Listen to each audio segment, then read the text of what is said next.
Hello. Hello guys, ito yung lugar namin. Yan. Nandito kami sa probinsya ng Kapira. Ayan. May mga nagpipilat ng palay dito sa daan. Ganun. So dito, yung transportation namin, motor, tricycle, ganyan. May mga iba kung may kolong-kolong, ganyan. Kung wala kang sasakyan, mag-aarkila ka papunta sa kabilang barangay para sumakay ng jeep.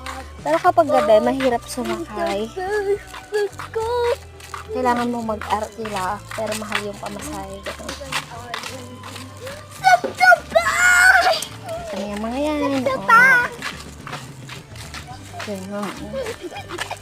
So, maraming puno dito sa baryo namin.